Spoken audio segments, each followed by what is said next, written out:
Good morning and welcome to BOTB HQ in Parsons Green, South West London. My name is Christian Williams, I'm the presenter here at BOTB. And we're here this morning to judge the latest Dream Car competition, which ran from the 14th to the 20th of September 2020. And just before I hand over to our lawyer this morning, once again, massive congratulations to last week's winner of the Dream Car competition, Peter Clough, winning that incredible Porsche Boxster 718 GTS 4 litre and £20,000. I'm now going to pass over to Jamie Tashinsky from Onside Law, who will oversee the proceedings this morning.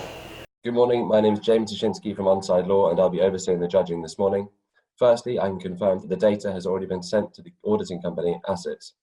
I would now like today's judges to introduce themselves and, using the secure link provided, mark on the screen where they think the centre of the ball should be. Then, at the end, each judge will be asked to justify their position and the group will come together to make a final panel decision. Good morning, my name's Matt Cannon. I'm a senior county referee and footballer and I last played yesterday. I'm Nigel Hicks. I'm an experienced football referee. Been on Supply League's best part of 30 years. I'm also an experienced football administrator. Good morning. My name's Andy Braithwaite. I'm a football referee, mentor and licensed observer.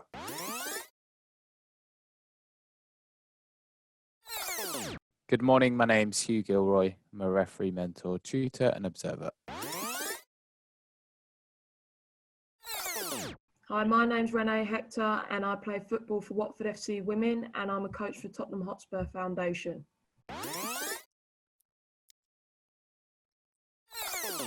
My name's Liam Walsh. I'm a retired referee, currently a observer and head coach for the Referees Academy of Middlesex. Thank you, judges. Matt, can you please justify your position to us? Thanks, Jamie. Mine is the Red Cross, the lowest one of the choices. What I think is happening is the player in yellow at the front is crouching down, his arms are out. I think he's just ready to jump up towards the ball. But I think he's not going to win the challenge. That the player in green and white also has his arms up, his knees up, and he's coming in to head the ball. And I've gone slightly lower. I've looked at the green player's eyes and I didn't see any white above or below. So I've sort of taken a direct view out from his forehead and I've cross-referenced the eyes and put the centre of the ball where my red cross is. Okay. Nigel, can you talk us through your position, please? Thank you. Good morning, everyone. So I'm the green cross, which is slightly above Matt's.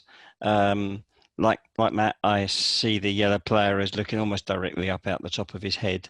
I do see this as a bit of a 3D photo, so I think the player in green's a bit nearer to us than the player in yellow.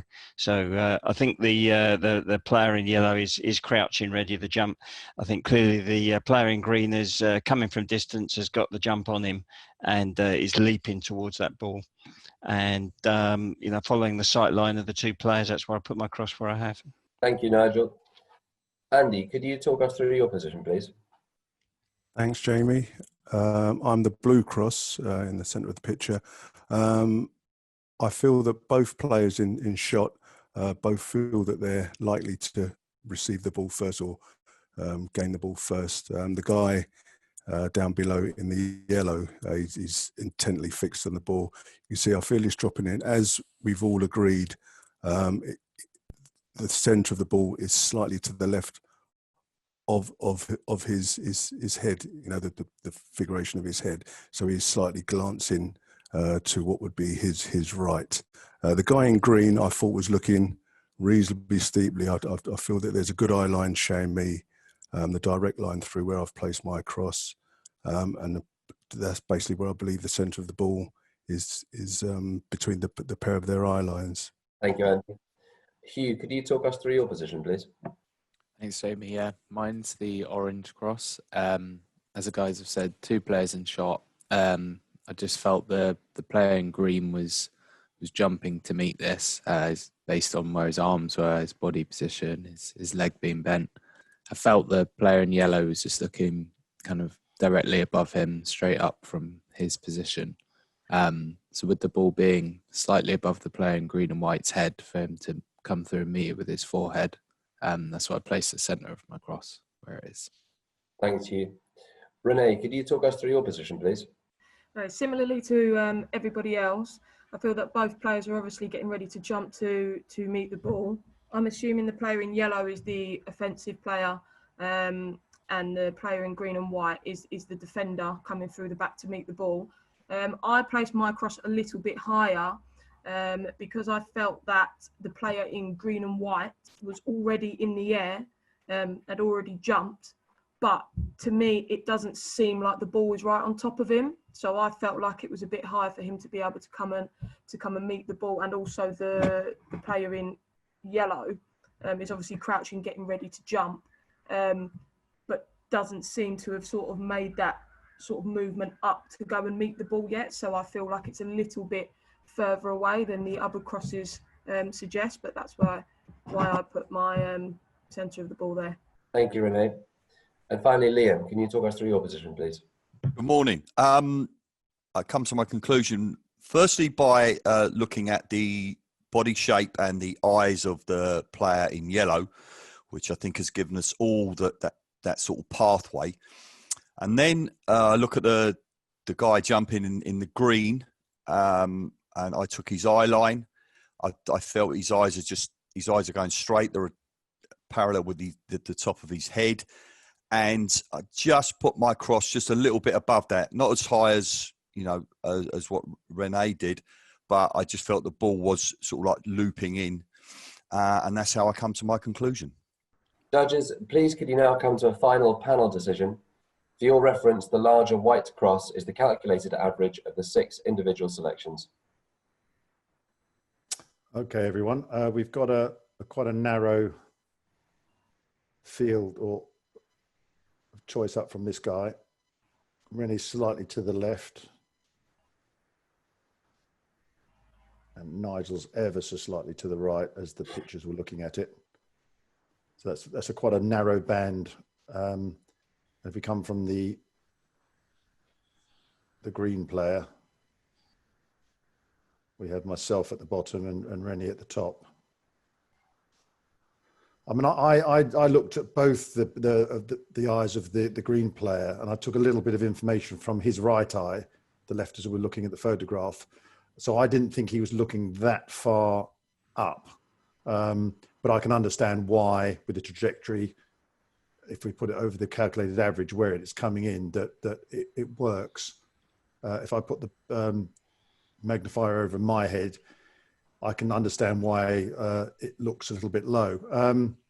Again, Rennie, you've gone the highest. And again, I think it works as a sort of footballing coming in and meeting it. And I think you said you felt he was coming in to head the ball from a little bit further away. Yeah. So I feel like the player in green and white is obviously the defensive player, and he's already on his way, already leaping to go and meet the ball. But to me, it doesn't suggest that the ball's sort of right on top of him yet. And also the player in yellow hasn't actually, he's obviously crouching, getting ready to jump, but he hasn't made that movement up yet. So that's what suggests to me that it's a little bit higher, because he hasn't actually made that movement to go and jump up and meet the ball himself. Maybe if he was also in the air, I probably would have thought that the ball was a little bit closer, but he hasn't made that movement yet. So that's why I felt like it was a little bit higher. Yeah. Okay. I mean, Liam, you're closest to the calculated average, and I think you've made a good point as it's sort of a 3D picture. I think you said that the green player is obviously closer to us and is coming through. I apologise if that was Nigel who made that point, but I think it's a valid point to make. He's sort of in front as we're looking at it. Yes, I just feel that the ball is more his than the guy in yellow to win, because the guy in green is airborne. He's his arms. He's getting himself ready to head through the ball, and I agree with Renee as well that the ball is definitely dropping into him,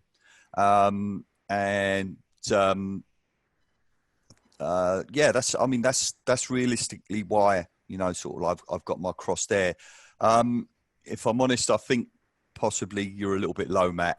I think you could possibly see that as well, but I don't think it'd be interesting if you take out your cross and see where the average goes, it doesn't really affect it. And if you take out Rennie's one, again, it doesn't really. If you put them both back in,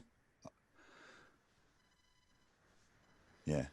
Yeah, I mean, that's one of the important things that you brought up that is always slightly difficult for some of the players, I think, who play this competition to understand is, they'll go with, Rennie's being too high, mine's being too low, but how it affects the calculated average is quite important, because otherwise it's just you'll end up with one cross and one choice.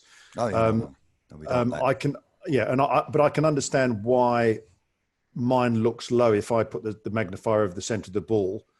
And the way he's jumping, I think in hindsight, I'm not unhappy with removing myself. And I mean, it brings you up very close to you, Andy, if I take my choice out and if I put the magnifier over the top of it. I mean, the trajectory of the ball isn't affected, or the choice now isn't affected by the yellow player's gaze. I think we're all agreed he's looking sort of up in quite a small area, and it's just this green player. So if I take myself out and then put the ball over the average, obviously Rennie's still high, but if we take Rennie out, it does just drop a little bit closer. And I think she's got a fair point in the ball coming in.